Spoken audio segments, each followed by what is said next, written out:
We have this couple. This just came out last night. The McCloskeys in St. Louis. You will remember that they had a mob outside their mansion in St. Louis.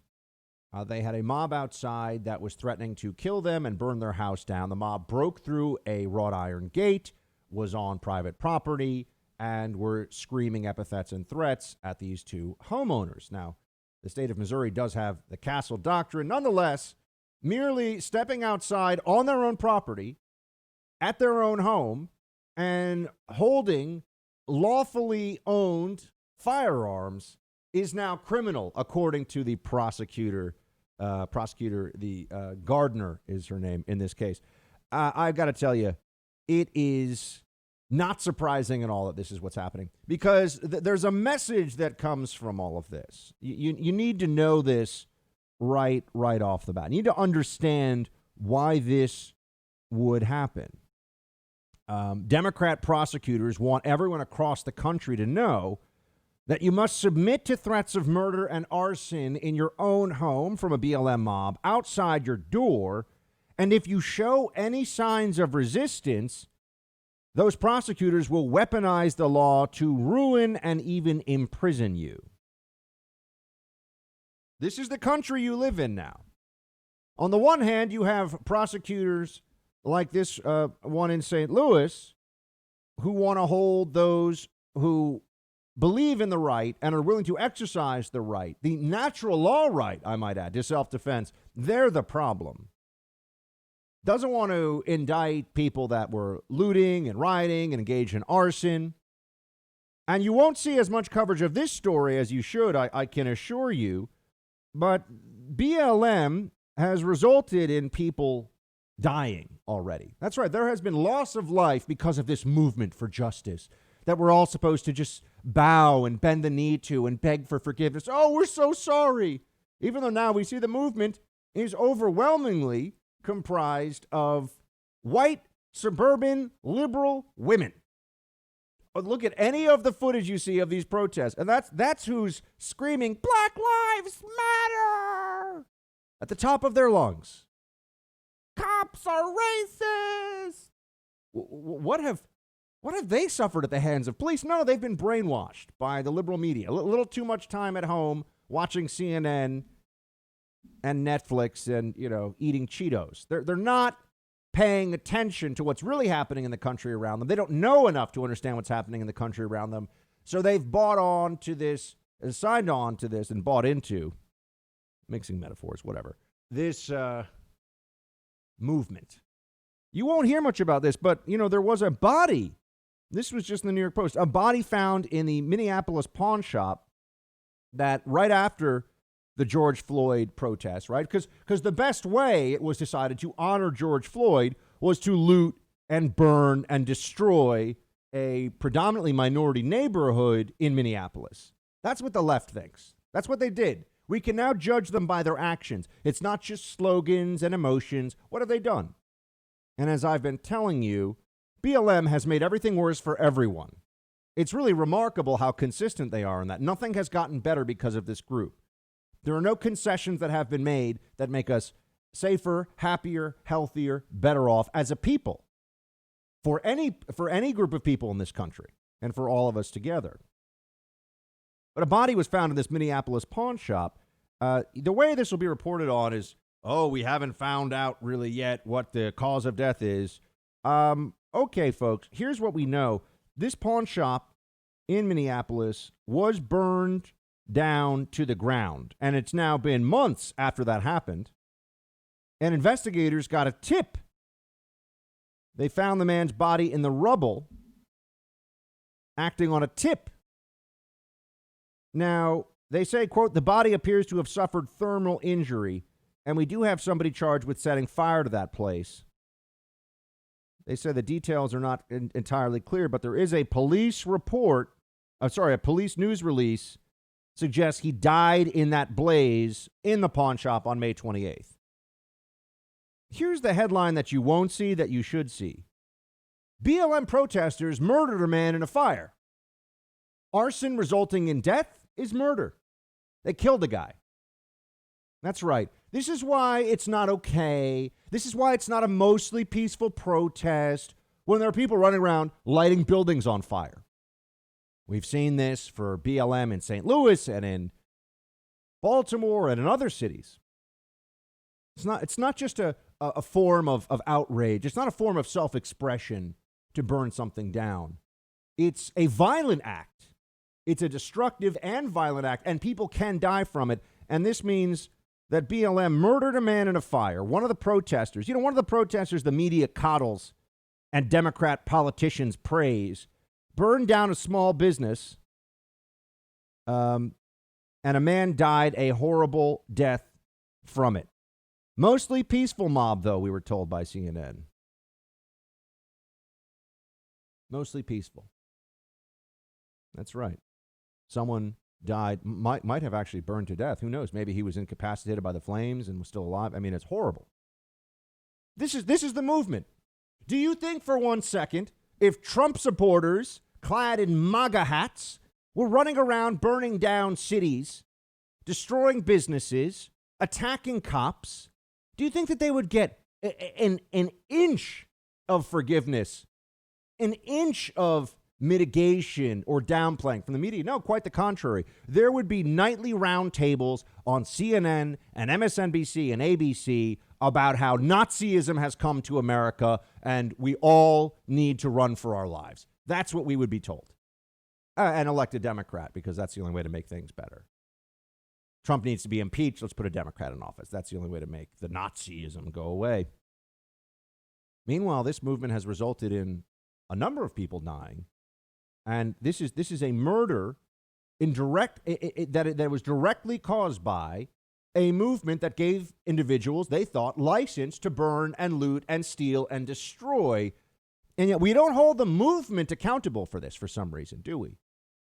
No, we know that if there was a MAGA rally and one person threw one punch at an innocent bystander, we would hear about it on the news every night until the election, and probably every night after the election, no matter who won. You remember that time the Trump supporter punched somebody?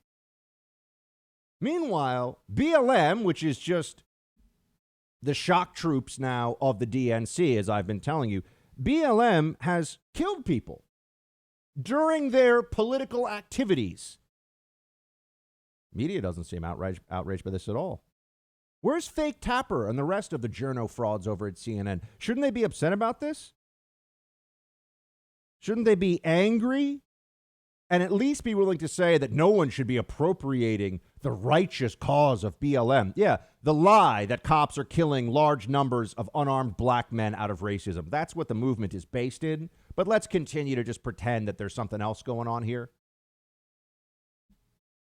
But shouldn't they be upset that somebody would appropriate, oh, there's that word, appropriate the righteousness of their movement in order to destroy and murder and kill? No, this was always about power, friends. This was never about positive social change. This was never about actual justice. It's about social justice, which we know is not the same thing. Social justice is a fancy way of creating a pretense of moral action for power politics. That's really what it is. Social justice today, as the left practices it, is just about advantaging some groups at the expense of others and creating a narrative where that's not violating equal protection under the law, where it's not, hold on a second, why are people held to different standards of conduct?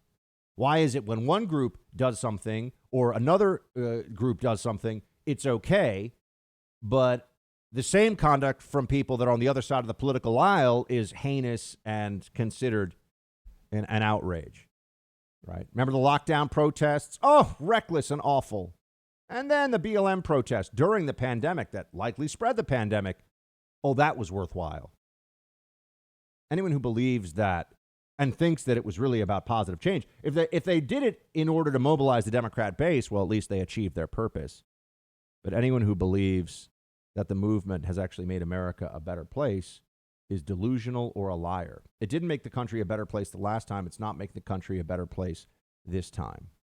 We are seeing a confluence of multiple damaging threads in this country all coming together. You have a pandemic that is still Very troubling, killing people who, would otherwise be alive in large numbers and shutting down the economy. It's terrible, right? We have a terrible pandemic.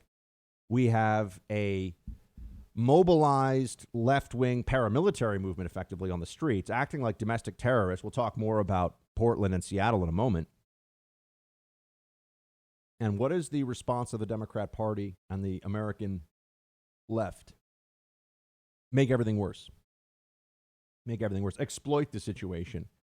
Make us all feel more divided from each other, more hateful, more spiteful toward each other, because that's useful for their political ends. That makes us easier to control, and it makes it easier to put the people that they want in charge. This is all driven by an agenda, as you know. But if we're not going to hold movements accountable for killing people, what does that leave open? Why is this not something that you'll hear about from Black Lives Matter? Well, because they won't speak out against this the same way they won't speak out against the daily death toll in Chicago and now increasingly in New York that is setting new records and is appalling. The violence in Atlanta, gun violence, almost entirely at this point, minority victims of it. They won't speak out against that because this movement was never really about fixing anything. It was about who gets to be in charge, who pretends they want to fix things so that they can have their team running things. And that then brings me back to St. Louis. How can any of us be surprised at all that this prosecutor, Democrat, clearly, would take these homeowners and threaten to ruin their lives? I mean, if they are convicted of a felony here, if they're convicted of a felony, that would mean that they can't practice law anymore. They could go to prison for up to 4 years. What's the damage? I just want to know, what's the damage that they caused? What's the harm here? That's an essential part of any criminal offense. Who is harmed by this? Oh, okay. The prosecutor in this instance wants us all to know that trying to take away some of the threats and coercion at the heart of the BLM movement, that's unacceptable. You exist, your safety, your family's safety, your ability to live in your own home without fear of it being looted and burned and destroyed. That's all by the leave of this movement, because they let you. That's what you're supposed to think all across the country. Sure, it probably won't come to your neighborhood, but then again, the looting came to my neighborhood, stores that I shop in, places that I go, broken in, ruined, destroyed. They want you to know that if you do anything to try to take that power away, if you stand up to the mob, if anyone stands up to the mob, the apparatus of the Democrat Party stands firmly behind the mob. They are on the side of the law-breaking vandals and barbarians here. That's the truth of the Democrat Party. They can try to obscure this in every way they want and talk about historical injustice or whatever. They can talk about all these other things. At the end of the day, they want license for people ideologically aligned with the Democrat Party to get away with violating your rights and hurting this country. So in that sense, the St. Louis prosecutor has done exactly what she set out to do, and that's also why she's offered a diversion program for them. She knows that she doesn't want to take this to a real trial, but if she can just get a plea down to a misdemeanor, it sends a signal to everybody else. Puts everyone on notice. When the mob comes for you, you bow down, kiss the floor, and hope they don't feel like ruining you and destroying you that day. Hope that they don't burn down your pawn shop while you're inside of it. If you have a problem with that, well, then you have a problem with the Democrats' plan to seize power. And that they will not abide. Hey, Team Buck, thank you so much for watching The First on YouTube. If you like this video, please click that little thumbs up button so then it will log as liked. And also, if you want to see more great content from The First, please click subscribe.